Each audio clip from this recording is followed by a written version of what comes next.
एक मुर्गे ने बताया कि ये 5 काम करके रख लो, मजाल क्या कोई आपको धोखा दे पाए। दर्शक मित्रों, किसी जंगल में एक रंग बिरंगा मुर्गा जंगल के किनारे दालों की तलाश कर रहा था। मुर्गा मजे से इधर उधर ठोंग मार रहा था कि तभी झाड़ियों के पीछे से एक चालाक बिल्ली उसे देख रही थी।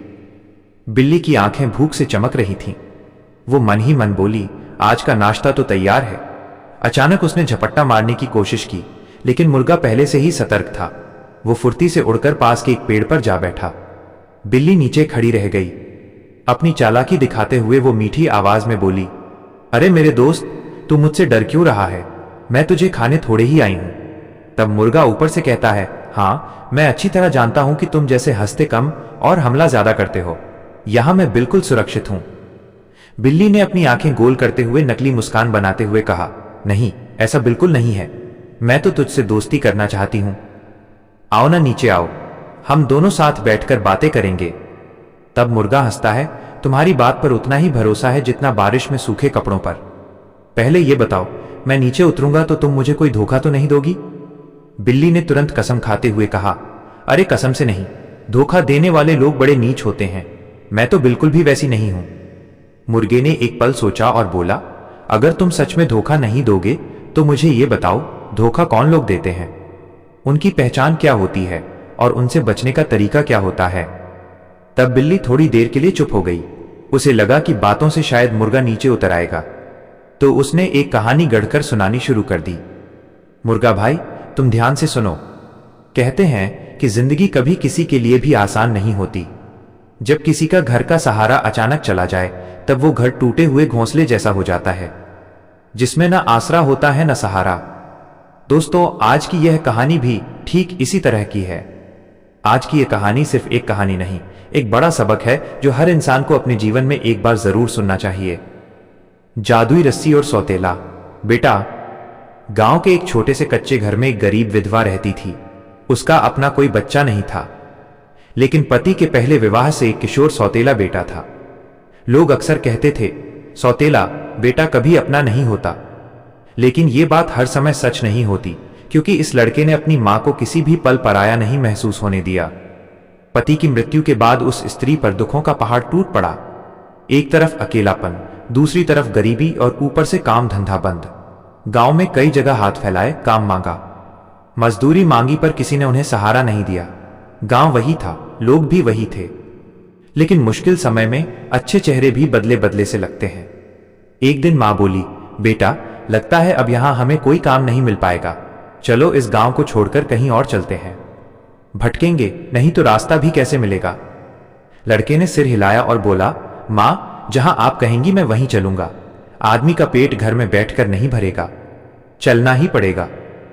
कहते हैं दोस्तों, जो चल पड़े उसके लिए दुनिया रास्ते बनाती है, जो बैठे रहे उसके लिए हालात भी खड़े हो जाते हैं।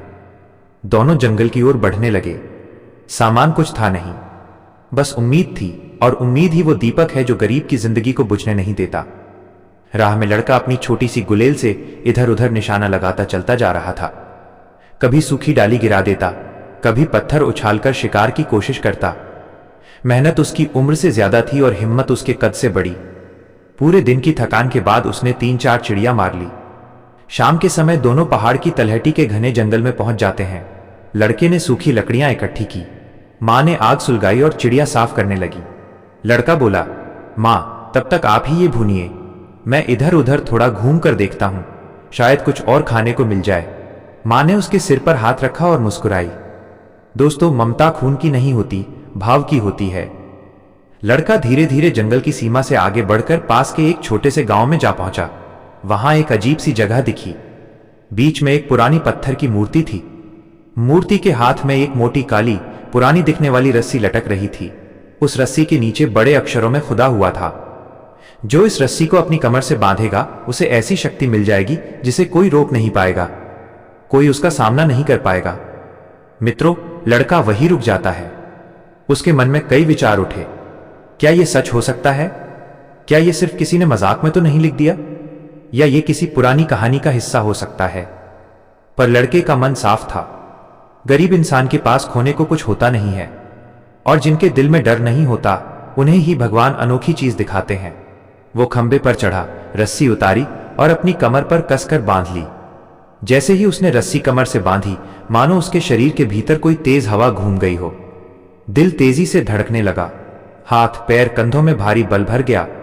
उसे लगा जैसे पूरा शरीर एकदम हल्का हो गया है और साथ ही किसी पहाड़ जैसी ताकत उसमें जन्म ले रही हो। उसने पास खड़े एक पेड़ की मोटी डाल को पकड़कर जोर से खींचा और पेड़ जड़ सहित उखड़कर गिर पड़ा। लड़का हैरान होकर चुप खड़ा रह गया। उसे पहली बार एहसास हुआ कि यह रस्सी साधारण नहीं, जादुई है। पर उसी समय उसके मन में एक विचार आया, शक्ति जब भी मिले तो उसके साथ जिम्मेदारी भी आती है, क्योंकि शक्ति का घमंड इंसान को राक्षस बना देता है और शक्ति का संयम इंसान को महापुरुष बना देता है। दोस्तों, यही नीति शास्त्र की दूसरी सीख है।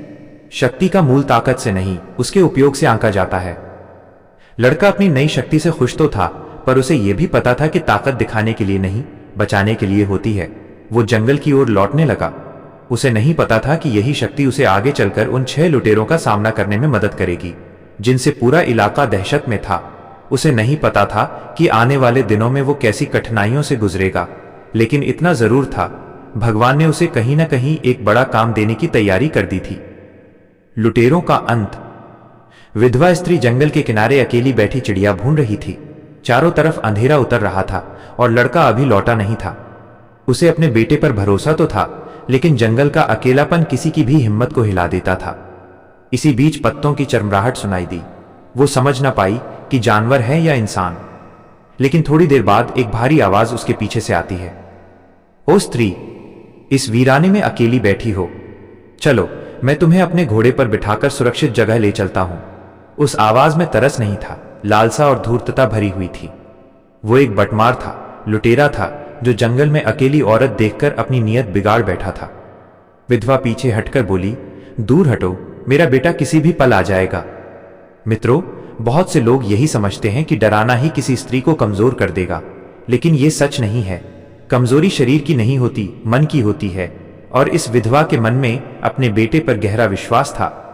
लुटेरा हंसा और बोला, अगर तेरा बेटा आएगा तो मैं उसका भी हाल ठीक कर दूंगा, इसलिए तुमसे कहा है, चुपचाप मेरे साथ चलो। मित्रों, वो आगे बढ़ा ही था कि अचानक लड़का वहां आ पहुंचा। उसकी आंखों में आग बरस रही थी। जादुई रस्सी के कारण उसका शरीर वैसा ही था जैसे किसी पहाड़ का टुकड़ा सामने खड़ा हो। लड़का गरज कर बोला, तू कौन है और मेरी मां के पास क्यों आया? लुटेरा फिर हंसा। उसे लगा यह लड़का क्या कर लेगा, लेकिन ताकत को देखकर पहचानने की समझ हर इंसान में नहीं होती। लड़का आगे बढ़ा और बोला, मैं ज्यादा बातें नहीं करता, तूने मेरी मां को तंग किया है, अब तू बचेगा नहीं। लुटेरा उल्टी दिशा में चिल्लाया, चल हट, तेरे जैसे बहुत देखे हैं। दोस्तों, याद रखना, जिसे विनाश घेरता है पहले उसकी बुद्धि मारी जाती है। लड़के ने बस एक चांटा मारा। वो चांटा साधारण नहीं था, जादुई रस्सी की शक्ति वाला उल्टे हाथ का प्रहार था। लुटेरा घोड़े से ऐसे गिरा जैसे किसी ने पेड़ काटकर जमीन पर गिरा दिया हो। कुछ ही क्षणों में लड़के ने अपना छोटा सा चाकू निकाला और एक ही बार में उसका गला काट दिया। उसके लिए यह लड़ाई बदला नहीं थी, अपनी मां की रक्षा थी, और रक्षा का धर्म प्रत्येक मनुष्य का पहला कर्तव्य माना गया है। वो तुरंत एक गड्ढा खोदकर लुटेरे के शरीर को दबाकर आता है और अपनी मां से बोला, मां आप यहीं रुको, मैं पास में कुछ देखता हूं। वो घोड़े पर बैठा और आगे बढ़ गया। कुछ दूर जाकर उसे एक विशाल घर दिखाई दिया। चारों ओर ऊंची दीवारें थीं और ऊपर अंधेरी खिड़कियां, लेकिन कोई दरवाजा दिखाई नहीं दे रहा था। उसने घर के चारों ओर चक्कर लगाकर देखा तो उसने देखा कि दूसरी तरफ एक बड़ा सा खुला हुआ द्वार था। घोड़ा बाहर बांधकर वो धीरे अंधेरे अंदर गया। सामने बड़ी सीढ़ियां थीं। वो ऊपर चढ़कर एक विशाल कमरे में पहुंचा, जहां 7 थालियां रखी हुई थीं। खाना गर्म था, बोतलों में शराब भरी हुई थी। थालियों से पता चलता था कि वहां कोई बड़ा गिरोह रह रहा है। लड़के ने हर थाली से थोड़ा सा खाना खाया। वो भूखा भी था और सावधान भी, क्योंकि जिसे जीवन की असली लड़ाई लड़नी होती है उसे पेट भी भरा चाहिए और दिमाग भी सतर्क। अब वो छिपने की जगह ढूंढने लगा ताकि देख सके कि ये घर किसका है। पीछे एक कमरा मिला जहां कई लाशें रखी हुई थीं। इससे साफ पता चल गया था कि ये लुटेरों का अड्डा है। तभी नीचे से तेज कदमों की आवाज आई। 6 लुटेरे कमरे में घुसे और खाने बैठ गए। पहले ही निवाले में सभी चौंक गए। किसी ने हमारी प्लेटों में से खाया हुआ मालूम पड़ता है। सब एक दूसरे को देखने लगे। उनके बीच घबराहट फैल गई। फिर उन्हें ध्यान आया कि एक कुर्सी खाली है। एक साथी गायब है। एक लुटेरा बोला, मैं कमरे में जाकर देखता हूं। मित्रों, वो वही कमरा था जहां लड़का दरवाजे के पीछे छिपा बैठा था। लुटेरा अंदर घुसा ही था कि लड़के ने उसका गला काट दिया, उसकी लाश को घसीटकर अस्तबल में फेंकाया। एक एक करके सभी 6 बटमार जांचने गए और लड़का सबको उसी तरह मारता गया। इस पूरी लड़ाई में वो कहीं भी डरा नहीं, क्योंकि जिसका इरादा साफ होता है वो अंधेरे में भी रास्ता ढूंढ लेता है। धीरे धीरे वहां लाशों का ढेर लग गया। लड़का थका जरूर था, पर उसके मन में एक अजीब सी शांति थी। आज उसने ना सिर्फ खुद की रक्षा की थी, बल्कि उन अनगिनत लोगों का भी बदला लिया था जिन्हें लुटेरों ने नुकसान पहुंचाया था। इसके बाद वह वापस जंगल की ओर लौट जाता है, जहां उसकी मां प्रतीक्षा कर रही थी। दोस्तों, दोनों ने अब उसी घर को अपना आशियाना बना लिया था, लेकिन उन्हें नहीं पता था कि असली मुसीबत आगे आने वाली है। धोखे का बीज। लड़के ने अपनी ताकत और हिम्मत से लुटेरों का अड्डा साफ कर दिया था। उस घर में अब कोई खतरा नहीं बचा था। दीवारों पर जंग लगी तलवारें लटक रही थीं। कमरों में पुराने बर्तनों और कपड़ों की ढेरियां थीं, और घर के बाहर घास से ढकी एक बड़ी अस्तबल थी। वो जगह पहले खौफ का अड्डा थी, लेकिन लड़के ने उसे खुद और अपनी मां के रहने का एक खूबसूरत घर बना लिया था। मां को रात में वहां अकेले पाकर डर जरूर लग रहा था, पर सुबह जब सूरज की रोशनी पेड़ों के बीच से चमकी तो उसे लगा जैसे नियति ने उन्हें एक नया घर दे दिया हो। लड़का रोज जंगल में जाता, शिकार करता, कभी लकड़ी बेचकर कुछ पैसे ले आता, कभी फल सब्जियां इकट्ठी कर ले आता। विधवा मां चूल्हा संभालती थी, कपड़े धोती थी और अपने नए घर को साफ सुथरा बनाकर रखती थी। धीरे धीरे जीवन सामान्य होने लगा। खाने की चिंता खत्म हो गई और डर की जगह एक अजीब सी शांति ने घर बना लिया। परंतु जीवन में हमेशा सुख के बाद परीक्षा आती है, और परीक्षा उन जगहों से आती है जहां से हम कम से कम उम्मीद करते हैं। एक दिन लड़का शिकार करने दूर निकल गया। मां अकेली घर के बाहर बैठकर सब्जियां काट रही थीं। उसी समय जंगल की पगडंडी से एक आदमी वहां आता है। उसके कपड़े खुरदरे थे, चेहरा संदिग्ध था और आंखें किसी लोमड़ी की तरह चालाक थीं। वो लुटेरों का पुराना साथी था। जब उसने वहां अकेली स्त्री को देखा तो उसे शक हुआ कि यहां जरूर कुछ बड़ा हुआ है। वो धीरे धीरे पास आकर बोला, तुम यहां अकेली कैसे हो इस वीराने जंगल में? मां ने बिना कुछ छिपाए कहा, मैं अकेली नहीं हूं, मेरा बेटा अभी जंगल में शिकार करने गया है। मित्रों, दोनों में बातचीत शुरू होती है। सवाल जवाब बढ़ते बढ़ते बातें एक दूसरे के मन तक पहुंचने लगी। स्त्री कई महीनों की अकेलापन ढो रही थी और ये आदमी उसकी बातों में मीठापन घोल रहा था। समय के साथ वो उसके पास रोज आने लगा। जिन रास्तों पर शाम को डर लगता था, वहीं अब ये स्त्री बैठकर उससे घंटे घंटे बात करती थी। कहते हैं, बुराई का पहला कदम प्रेम बनकर आता है, और जब तक पहचान हो तब तक देर हो चुकी होती है। वो डाकू धीरे धीरे उसके मन में जगह बनाने लगा। बातें करते करते उसने ऐसी बातें कही जिससे मां का दिल कमजोर पड़ने लगा। वो बोला, तुम्हारा बेटा तुम्हें यहां जंगल में अकेला छोड़ जाता है। क्या तुमने कभी सोचा है कि तुम्हारी भी जिंदगी है, तुम्हें भी खुशी का अधिकार है? स्त्री बोली, वो मुझे छोड़ता नहीं, वो शिकार करने जाता है ताकि हम दोनों का जीवन चल सके। तब डाकू हंसकर कहता है, अच्छा, या फिर वो तुम्हें यहां छिपाकर रखना चाहता है ताकि तुम उससे कहीं बाहर न जा पाओ। किसी से मिलो जुलो नहीं, शायद उसे ये पसंद नहीं है। धीरे धीरे उसके शब्द उस मां के मन में संदेह बोने लगे। कभी कभी वो सच से हटकर सोचने लगती थी, क्या सच में लड़का उसे रोक रहा है? क्या वो सच में उसके जीवन की राहों को छोटा कर रहा है? इंसान का मन बहुत कोमल होता है, और वही मन जब अकेलापन झेलता है तो साजिश करने वालों के लिए सबसे आसान शिकार बन जाता है। डाकू ने एक दिन सीधे सीधे कह दिया, अगर तुम्हारा बेटा बीच में ना हो तो हम दोनों साथ साथ रह सकते हैं। क्यों ना कोई उपाय किया जाए? वो स्त्री चौंक गई, कहने लगी, वो मेरे लिए जान देता है, मैं उसे कैसे नुकसान पहुंचाऊं? डाकू बोला, वो कौन सा तुम्हारा सगा बेटा है? वो सौतेला बेटा है। सौतेले रिश्तों में प्यार कहां टिकता है? स्त्री गहरी उलझन में पड़ गई। पहली बार उसके मन में उसके बेटे से दूरी महसूस हुई। डाकू उसके मन पर पूरी पकड़ बनाने लगा था। कहते हैं, दुश्मन को घर में जगह देने से पहले मन में जगह देने की भूल मत करना। डाकू ने एक दिन फुसलाकर एक खतरनाक सलाह दी। वो कहने लगा, एक काम करो, तुम बीमार होने का नाटक करो। अपने बेटे से कहो कि तुम जब तक शेरनी का दूध नहीं मिलेगा तब तक तुम बचोगी नहीं। वो तुम्हें इतना प्यार करता है कि अगर वो दूध लेने जाएगा तो शेर की मां उसे जिंदा नहीं छोड़ेगी। बस हमारा तुम्हारा रास्ता साफ हो जाएगा। स्त्री ने थोड़ी हिचक दिखाई, परंतु मोह, प्रेम और अकेलेपन की बेड़ियां बहुत भारी होती हैं। वो इस विचार में खो गई कि क्या सच में यही उसका जीवन है। आखिरकार वो इस काम के लिए राजी हो जाती है। निष्ठा की परीक्षा। दूसरी सुबह उसने बेटे को बुलाया, कमजोर सी आवाज बनाई और खुद को बीमार दिखाने लगी। रोते हुए कहने लगी, बेटा, अगर शेरनी का दूध मिल जाए तो शायद मैं बच जाऊं, वरना मेरे प्राण निकल जाएंगे। लड़के ने बिना सवाल किए उसकी बात मान ली, क्योंकि वो उसकी मां थी।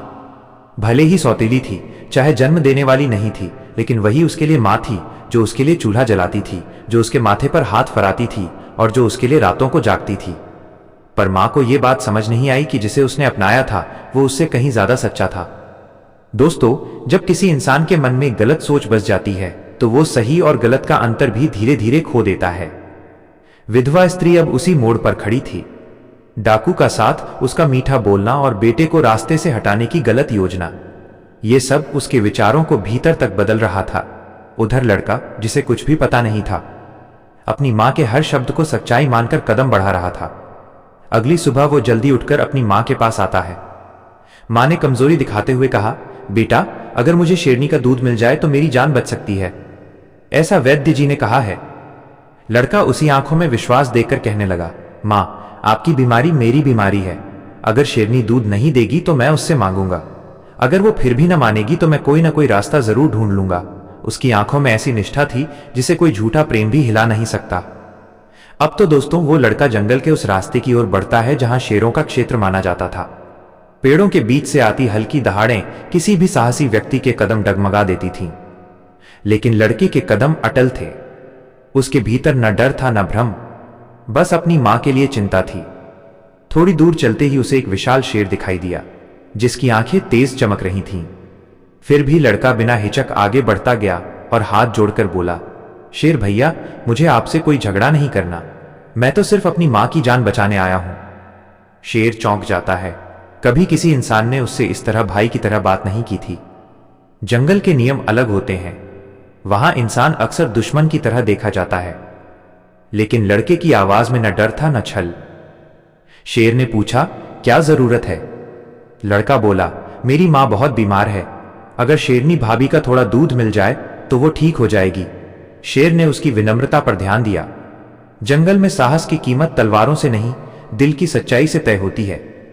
शेर कहने लगा, अगर तुम्हारा मन साफ है तो शेरनी भी तुम्हारी मदद करेगी। मित्रों, कुछ देर बाद शेरनी आती है। लड़का हाथ जोड़कर उसके सामने खड़ा हो जाता है। वो उसकी आंखों में देखती रही जैसे उसकी सत्यता को तौल रही हो।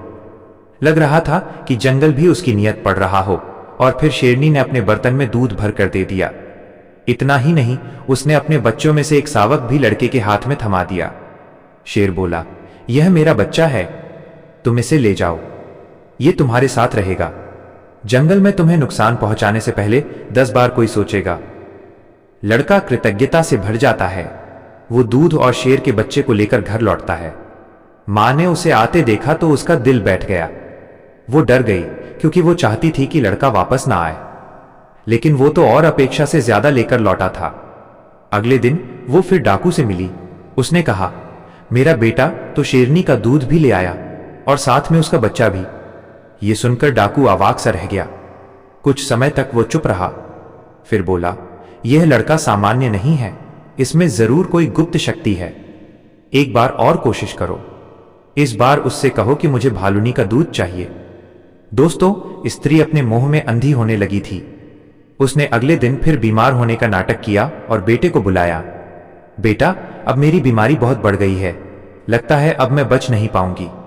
अगर इस बार भालुनी के दूध की एक बूंद भी मिल जाए तो शायद मैं बच सकती हूं। लड़का फिर से बिना सवाल किए निकल पड़ता है। जंगल के गहरे हिस्से में जाता है। उसे लगा जैसे पेड़ भी उसे देख रहे हैं। कुछ दूर जाकर उसे एक बड़ा भालू दिखाई दिया, पर लड़का डरा नहीं। वो धीरे से बोला, भालू भैया, मेरी बात सुनो, मेरी मां की जान खतरे में है और वो आपके हाथ में है। अगर भाभी का दूध मिल जाए तो शायद वो ठीक हो जाए। भालू पहले तो गुर्राया, लेकिन लड़का डटा रहा। सच्चाई के साथ खड़ा इंसान कभी राक्षसों से नहीं डरता। वो भी समझ गया कि ये लड़का लालच या स्वार्थ से नहीं आया है। तब थोड़ी देर बाद भालूनी आती है। उसने बिना विरोध किए बर्तन में दूध भर दिया और भालू ने भी एक छोटा सावक, यानी अपना एक बच्चा उसे देते हुए कहा, तुम इसे अपना साथी समझकर अपने साथ ले जाओ, ये भी तुम्हें कोई नुकसान से बचाएगा। मित्रों, लड़का फिर लौट जाता है। इस बार मां का दिल ये देखकर डर से कांपने लगा। सोचने लगी, ये लड़का तो हर बार मौत से भी बढ़कर शक्ति लेकर आता है। अगर ऐसे ही रहा तो ये कभी नहीं मरेगा। अगले दिन डाकू आता है। विधवा ने पूरी बात बताई। ये सुनकर डाकू भी डर जाता है। कुछ देर सोचने के बाद कहता है, इसकी शक्ति किसी और तरीके से खत्म करनी पड़ेगी। एक बार तुम और नाटक करो, कहो कि वो बहुत बीमार है और उसे बाघिन का दूध चाहिए। बाघिन गुस्से में किसी को नहीं छोड़ती। इस बार वो जरूर खत्म हो जाएगा। स्त्री अब पूरी तरह भ्रमित हो चुकी थी। मनुष्य जब सही और गलत का अंतर भूल जाए तो वो अपनी ही दुनिया खुद नष्ट करता है। अगले दिन उसने बेटे को बुलाया। बेटा, इस बार मेरी जान बाघिन के दूध से ही बच सकती है। लड़का फिर चला गया, लेकिन किस्मत ने जैसे उसके लिए सभी जंगल की माएं खोल दी हों। बाघिन ने भी न सिर्फ दूध दिया बल्कि अपना बच्चा भी उसके साथ भेज दिया। लड़का तीनों बच्चों के साथ घर लौट आया, शेर का, भालू का और बाघ का। और ये देखकर मां का चेहरा पीला पड़ जाता है। जंगल की सारी शक्ति जिसे अपनाए भला उसे कौन मार सकता है। विश्वासघात का अंत। दोस्तों, विधवा स्त्री अंधे मोड़ पर चल चुकी थी। उसके मन का संतुलन टूट चुका था और डाकू की मीठी बातों ने उसे बिल्कुल गलत दिशा में धकेल दिया था। उधर लड़का, जिसने 3 खतरनाक जानवरों का दूध लाकर दिखाया था, अपनी मां की मासूमियत पर सबसे ज्यादा भरोसा करता था। उसे क्या पता था कि जिसको वो मां कहता है उसी के मन में उसके लिए गहरा गड्ढा खोदा जा रहा है। मित्रों, कुछ दिन बीत जाते हैं। तीनों बच्चे, शेर का बच्चा, भालू का बच्चा और बाघ का बच्चा, उसके साथ खेलने लगे थे। वे उसे देखकर खुश होते थे और उसकी एक पुकार पर दौड़े चले जाते थे। जंगल के जानवर किसी को इतनी जल्दी अपना नहीं मानते, लेकिन उसके भीतर का सच्चा प्रेम तीनों को उसके प्रति निष्ठावान बना चुका था। मां इस दृश्य को देख देखकर और बेचैन होती थी। वो डाकू भी हर दिन आता था और उसे भड़काने में कोई कोर कसर नहीं छोड़ता था। एक दिन उसने कठोर स्वर में कहा, देखो, अब एक आखिरी कदम बाकी है। अगर तुम सच में मेरे साथ रहना चाहती हो तो आज ही वो कदम उठाना पड़ेगा। स्त्री ने डरते डरते पूछा, मुझे ऐसा क्या करना होगा? तब डाकू कहता है, लड़के को किसी तरह बांध दो। अस्तबल में एक भारी लोहे की जंजीर है। तुम खेल खेल में उसे अपने पास बुलाना, वो तुम्हें मना नहीं करेगा। बस उसकी कमर में जंजीर लपेट कर कस देना, फिर मैं छुपकर उसे मार गिराऊंगा। यह सुनकर स्त्री कांप गई। उसका दिल रो रहा था, पर मोह और भ्रम ने उसकी बुद्धि जकड़ ली थी। जब मन गलत दिशा में मुड़ जाए तो अपने ही रक्त से विश्वास उठ जाता है। अगले दिन लड़का लौट कर आता है। मां ने उसे मीठी आवाज में बुलाया, आओ बेटा, जरा इधर आओ, मुझे कुछ दिखाना है। वो बिना शंका के आगे बढ़ गया। मां को देख उसे हमेशा सुरक्षा महसूस होती थी।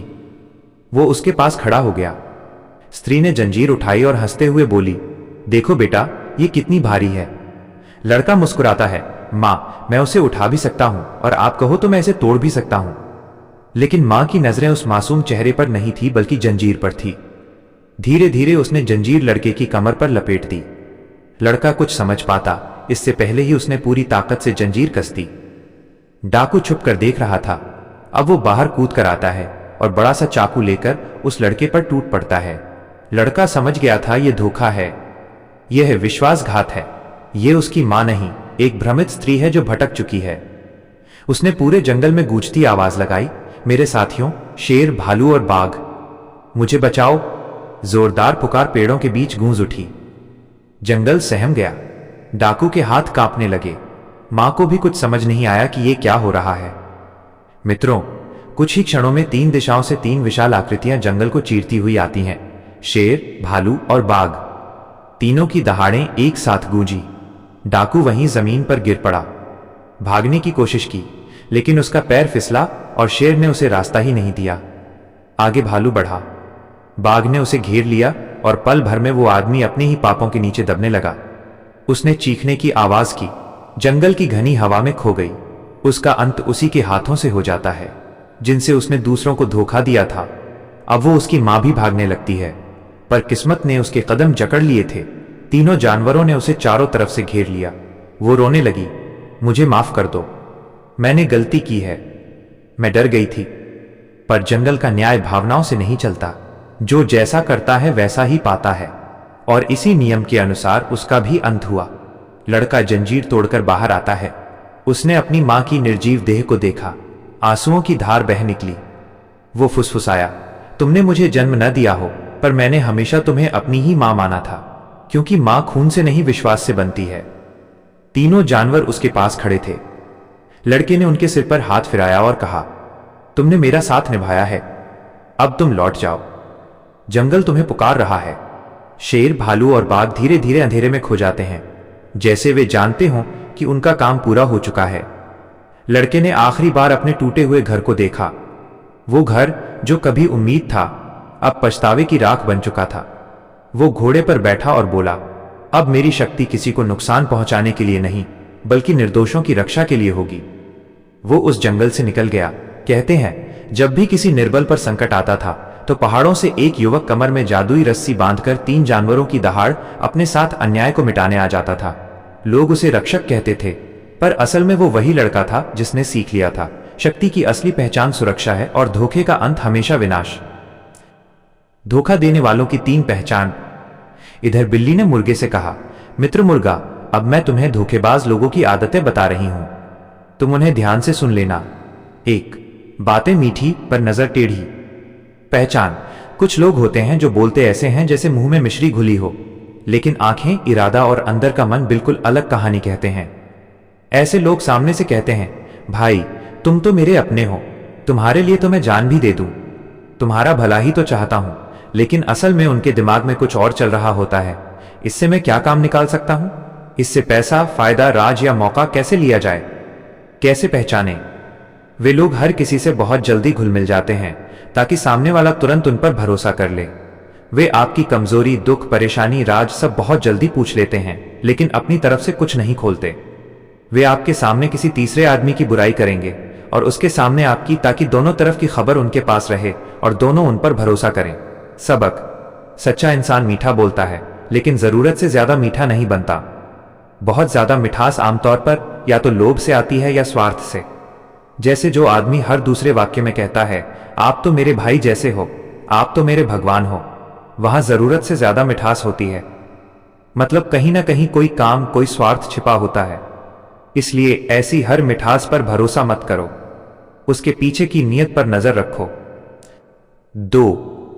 जल्दी जल्दी वादे करना। पहचान, जो इंसान हर बात पर तुरंत कह देता है, हाँ हो जाएगा, मैं कर दूंगा, तुम बस बोलो, मैं सब संभाल लूंगा, उससे थोड़ा बचकर रहना चाहिए। क्यों? क्योंकि जो सच्चे होते हैं वो सोचकर बोलते हैं, और जो सिर्फ दिखावा करते हैं वे बिना सोचे वादे पर वादा करते हैं, ताकि सामने वाला प्रभावित हो जाए और उसके दिल में जगह बन जाए। कैसे पहचाने? हर काम पर हाँ कहना, चाहे उनकी क्षमता हो या ना हो। कभी स्पष्ट नहीं बताएंगे कि कैसे करेंगे, बस इतना बोलेंगे, तुम चिंता मत करो, सब हो जाएगा। जब असल काम की बारी आएगी तो बहाने बनाने शुरू कर देते हैं, यार काम नहीं मिला, वो अचानक से दिक्कत आ गई, मैं तो कोशिश कर रहा था। असल में उनका मकसद काम करना नहीं, सिर्फ भरोसा जीतना होता है। सबक, वादे 2 तरह के होते हैं। पहला, दिल से निकला हुआ वादा, माइनस ये कम होता है लेकिन सच्चा होता है। ऐसे लोग कहते हैं, मैं कोशिश करूंगा, पूरा जोर लगाऊंगा, और जो कह देते हैं वो निभाने की पूरी जान लगा देते हैं।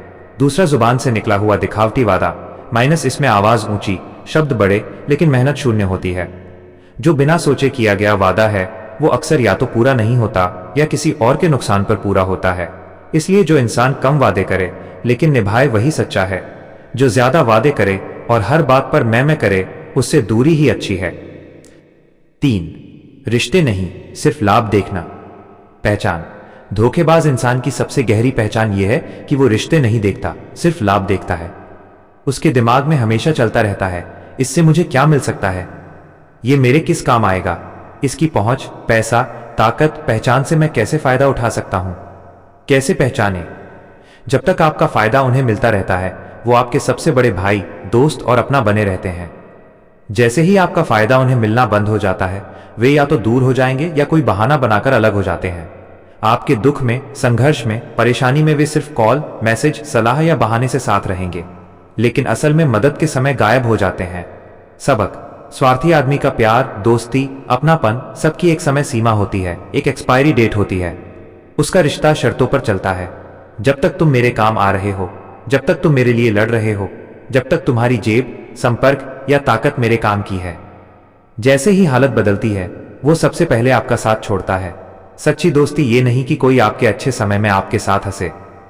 सच्ची दोस्ती ये है कि आपके बुरे वक्त में जो पीछे नहीं हटता, उसी पर भरोसा करो। इसलिए याद रखो, ज्यादा मिठास में हमेशा मिलावट होती है, ज्यादा वादे कम सच्चाई की निशानी है। जो सिर्फ फायदा देखता है वो इंसान नहीं, सौदा करने वाला होता है। अगर तुम इन 3 बातों को पहचानना सीख गए तो दुनिया का आधा धोखा तुमसे दूर ही रह जाएगा। लोग तुम्हें धोखा नहीं दे पाएंगे। मुर्गे का आखिरी सबक। दोस्तों, मुर्गा ध्यान से सुनता रहा, फिर बोला, वाह बिल्ली बहन, कहानी तो तुमने अच्छी सुनाई, पर क्या तुम जानती हो कि तुम्हारी हर बात खुद पर ही लागू होती है। बिल्ली चौंक जाती है। मैं कैसे? तब मुर्गा ठहाका मारकर बोला, क्योंकि सबसे बड़ा धोखेबाज वही होता है जो बिना वजह मिठास बांटे, और आज तुम वही कर रही हो। अगर तुम्हारी नीयत साफ होती तो तुम मुझे नीचे बुलाने में इतनी बेचैनी क्यों होती? बिल्ली शर्मिंदा हो गई। उसके पास बोलने को कुछ नहीं था। वो धीरे धीरे पीछे हटने लगी और जंगल की झाड़ियों में गायब हो गई। मुर्गा पेड़ पर बैठा मुस्कुराया और बोला, धोखे से बचने का सबसे अच्छा तरीका है, जिसकी बातों में जरूरत से ज्यादा मिठास हो, उस पर सबसे कम भरोसा करना चाहिए। और वो खुशी खुशी पेड़ पर ही बैठा रहा, माइनस सुरक्षित और सतर्क। तो दोस्तों, यह कहानी से आपने क्या सीखा, कमेंट में जरूर बताना। और उससे पहले, अगर अभी तक आपने हमारे चैनल ज्ञान दर्पण को सब्सक्राइब नहीं किया है तो सब्सक्राइब जरूर से कर लें। मिलते हैं आपसे अगली वीडियो में एक और ज्ञान चर्चा के साथ। आप सभी का बहुत बहुत धन्यवाद। जय श्री कृष्णा, जय श्री राधे।